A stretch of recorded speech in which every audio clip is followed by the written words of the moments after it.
दोस्तों, यदि सेवानिवृत्ति के बाद भी आपके डॉक्यूमेंटेशन में कुछ कमियां रह गई हैं जो समय रहते पूरी नहीं हो पाई हों, तो सेवानिवृत्ति के बाद भी आप इन्हें ज़रूर सुधारें। यहाँ पर मैं एक लिस्ट आपके लिए लेकर आया हूँ। वीडियो शुरू करूँ इससे पहले एक रिक्वेस्ट, यदि आप चैनल पर पहली बार आए हैं तो मेरे चैनल देव टेक्निकल ज्ञान को अभी सब्सक्राइब कर लीजिए। चलिए देर न करते हुए शुरू करते हैं वीडियो। दोस्तों, यदि आपने जिला सैनिक बोर्ड में पंजीकरण या नामांकन नहीं करवाया है, ईएसएम पहचान पत्र नहीं बनवाया है, अपना अस्थायी पता अगर आप अभी तक चेंज नहीं करवा पाए हैं, यानी एड्रेस चेंज नहीं करवा पाए हैं, तो इसे करवाना बहुत ज़रूरी है। डिस्चार्ज बुक में नॉमिनेशन कंप्लीट होना चाहिए और जीवन साथी का नाम खाता शेष के लिए नामित होना चाहिए। अपूर्ण पेंशन भुगतान यानी कि पीपीओ में जीवन साथी का डेट ऑफ बर्थ और नाम सही न होना, पीपीओ को ज्वाइंट पीपीओ बनाना यानी जेएनपीपीओ जारी करवाना, पीपीओ में परिवार के नामित सदस्यों के मोबाइल नंबर, ईमेल आईडी और एड्रेस को अगर सही न किया हो, अस्वीकृत सुधार, यदि आपने कोई पार्ट ऑर्डर करवाया हो जिला सैनिक बोर्ड को बाईपास किए हुए, यानी कि डायरेक्ट रिकॉर्ड में आपने पेंशन आने के बाद कोई ऑर्डर करवाया हो, तो इन फ्यूचर आपको दिक्कतें आ सकती हैं। तो जिला सैनिक बोर्ड में ऑर्डर को अप्रूव कराना ज़रूरी है। एक संयुक्त पेंशन खाता यदि आपके पास अभी तक नहीं है, एक संयुक्त पेंशन खाता यदि वह डीएसपी नहीं है तो उसे डीएसपी में कन्वर्ट कराएं। एक्सीडेंटल सहित लागू होने वाली सारी सुविधाएं मिल सकें।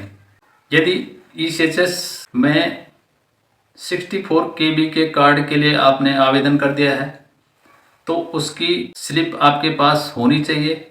इन केस किसी इमरजेंसी में ईसीएचएस के द्वारा इलाज कराने के लिए आपका और आपके परिवार के सभी सदस्यों के Aadhaar card, PAN card, service record के मिलान के मुताबिक होने चाहिए। उन्हें ठीक कराना आवश्यक है। इन फ्यूचर पहचान संबंधी परेशानियों का सामना करना पड़ सकता है। अगर आपने पेंशन आने के बाद दूसरी शादी की है तो पहले वाले की सूचना देना बहुत ज़रूरी है, चाहे डेथ हो या डिवोर्स हो, किसी भी मामले में, क्योंकि इनकी सूचना दिए बगैर आप नया ज्वाइंट यानी जेएनपीपीओ जारी नहीं करवा सकते।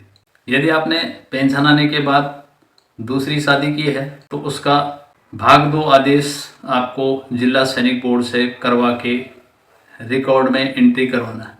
यदि आप बिना आदेश के कोई शादी करते हैं तो वह असूचित विवाह माना जाएगा, क्योंकि इसकी सूचना आपके रिकॉर्ड में और जिला सैनिक बोर्ड में नहीं होगी।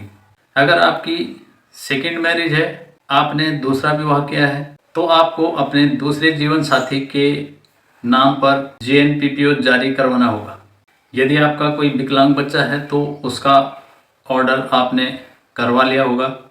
यदि बाद में हुआ है तो उसका भी ऑर्डर आपको करवाना ज़रूरी है। यह तो आपको पता ही होगा कि विकलांग बच्चा पेंशन का हकदार होता है, तो आपका और आपकी वाइफ के जाने के बाद उस बच्चे को फैमिली पेंशन मिलती रहेगी।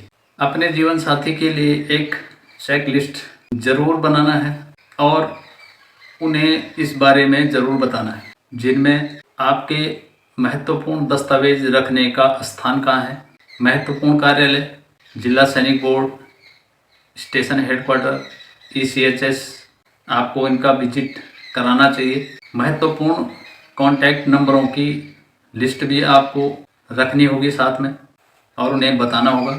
और लास्ट में एक स्पष्ट वसीयत आपको बनानी होगी ताकि आपके बाद किसी के बीच में झगड़ा या विवाद न रहे। आई होप दोस्तों आपको इन पॉइंटों में से कुछ पॉइंट तो कुछ मददगार हो सकते हैं आपको याद दिलाने में।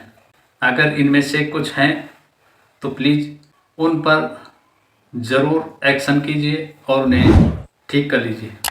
मिलते हैं फिर इसी प्रकार की किसी और वीडियो के साथ। तब तक के लिए जय हिंद, वंदे मातरम, नमस्कार। Thanks for watching.